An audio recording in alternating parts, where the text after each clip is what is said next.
చూద్దాం మనం కర్ణాటక పెట్టుబడులకు సంబంధించి ఆంధ్రప్రదేశ్ కర్ణాటక మధ్య ఒక వ్యంగ్యమైనటువంటి వార్ జరుగుతోంది.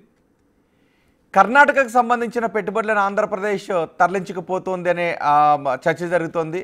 అలాగే ఆంధ్ర వంటకాలు చాలా స్పైసీగా ఉంటాయి, ఆంధ్ర పెట్టుబడులు కూడా అలాగే ఉంటాయంటూ లోకేష్ మాట్లాడినటువంటి ట్వీట్ల పైన, దానికి కర్ణాటక ఐటీ మంత్రి రియాక్షన్ పైన రాజకీయ వర్గాల్లో ఒక రకమైన చర్చ జరుగుతుంది. దీని గురించి మనం మాట్లాడుకోబోతున్నాం. నాగేశ్వర్ గారు, ఇది రాష్ట్రాల మధ్య ఈ రకమైన పోటీని ఎలా చూడాలి?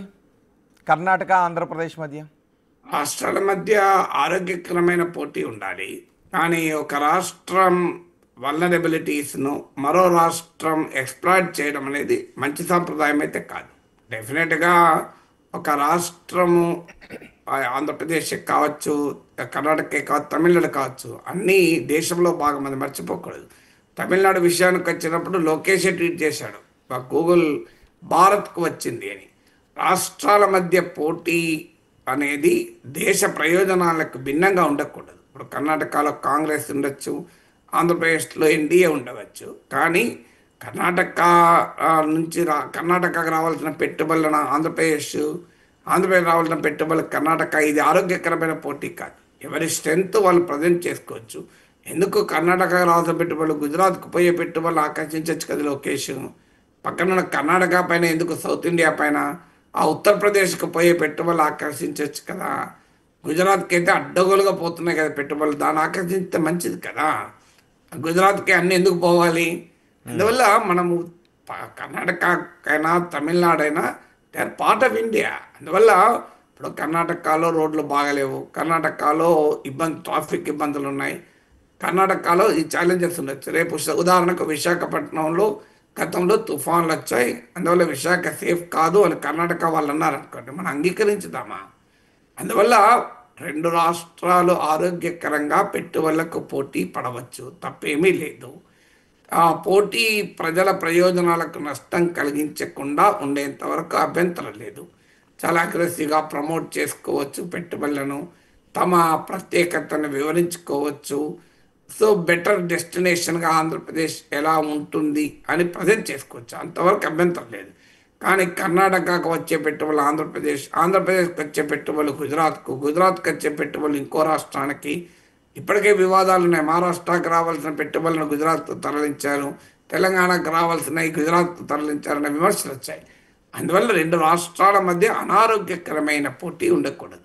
ఇప్పుడు మరి తమిళనాడులో కూడా వివాదమైంది, కర్ణాటకలో వివాదంలో మాత్రం అగ్రెసివ్గా రియాక్ట్ అవుతున్నారు. ఆంధ్ర స్పైసీ మరి కర్ణాటకకైనా తమిళనాడుకు వర్తించదు ఆ spicy. So spicy only for Karnataka ఎందుకు, తమిళనాడుకి ఎందుకు ఉండదు? అలా తమిళనాడులో అక్కడ ఎన్డీఏ ప్రభుత్వం లేదు కనుక ఒక రకంగా రియాక్ట్ అవుతాం, అక్కడ ప్రతిపక్షం ఎన్డీఏ కనుక మేము ఇంకో రకంగా రియాక్ట్ అవుతామంటే కరెక్ట్ కాదు కదా. సో ఇప్పుడు ఆంధ్రప్రదేశ్ మంత్రి వ్యాఖ్యలు, ఆంధ్రప్రదేశ్ ప్రభుత్వం కర్ణాటకకు రావాల్సిన పెట్టుబడులను తీసుకెళ్లడం అనే భావన వస్తే కర్ణాటక బీజేపీ ఎలా స్పందిస్తుంది? కర్ణాటక బీజేపీ దాన్ని సమర్థించుకోగలుగుతుందా? అందువల్ల ఎప్పుడు కూడా ఆరోగ్యకరమైన పోటీ ఉండాలి, ప్రజల ప్రయోజనాలకు నష్టం కలగనంత రీతిలో పోటీ పడాలి. కానీ దాన్ని పెట్టుబడులను ఆకర్షించడంలో దేశానికి వచ్చే పెట్టుబడులు అనే దృష్టిని పోయి రాష్ట్రానికి విధానం అనేది ఉండకూడదు కదా. అవును, ఎలా చూడాలి దాన్ని? నిజమే, ఇవి దేశానికి వస్తున్న పెట్టుబడుల కంటే రాష్ట్రాలకు వస్తున్న పెట్టుబడులను చూడటం, ఇలా వ్యంగ్యమైన కమెంట్స్ చేసుకోవడం, ఒక పరిధి దాటి మరీ సబ్సిడీలు ఇస్తూ ఉన్నారు, ప్రోత్సాహకాలు ఇస్తూ ఉన్నారు అనే చర్చ కూడా జరుగుతోంది. అంటే అది కర్ణాటకలో ఏంటంటే వారు డిఫెండ్ చేసుకోవటానికి, అంటే గూగుల్ ఏ హబ్ వైజాగ్ వచ్చిన సందర్భంలో డిఫెండ్ చేసుకోవటానికి చేసిన వ్యాఖ్య. రాయితీలు ఇవ్వకుండా ఏ పెట్టుబడులు రావు. సో రాయితీలు ఇవ్వడం రాంగా రైటా అనేది వేరే చర్చ. ఓకే, 22,000 కోట్ల రాయితీలు ఇచ్చారు, కాస్ట్ బెనిఫిట్ అనాలిసిస్ ఏంటి అనేది వేరే డిస్కషన్. కానీ అక్కడ అది ఆంధ్రప్రదేశ్ రాయితీలు ఇచ్చింది, మేము ఇవ్వలేదు కనుక మా దగ్గరకు రాలేదు అని డిఫెండ్ చేసుకోవడానికి చేసిన వ్యాఖ్య. అందువల్ల దాన్ని పొలిటికల్ డిఫెన్స్గా చూడాలి తప్ప ఎకనామిక్ రేషనాలిటీగా చూడలేము. ఓకే, అంటే ఏపీ ఇలాంటి దూకుడుతోనే ఉంటే పెట్టుబడులను ఇంకా భారీగా ఆకర్షించే అవకాశం ఉంటుందంటారా? నేను హైపాథెటికల్ క్వశ్చన్కి ఎప్పుడు ఆన్సర్ చేయలేను. ఇలాగే దూకుడుగా ఉంటే అలాగే అవుతుంది కదా, ఏముంది అందులో. ఫ్యూచర్ స్పెక్యులేటివ్గా మనం మాట్లాడకూడదు రోహిత్. మనము ఉన్న సిచ్యువేషన్ని బట్టి మాట్లాడాలి తప్ప ఇలాగే దూకుడుగా ఉంటే అలాగే వస్తాయి కదా పెట్టుబడులు. ఏముంది, ఆశ్చర్యం ఏముంది.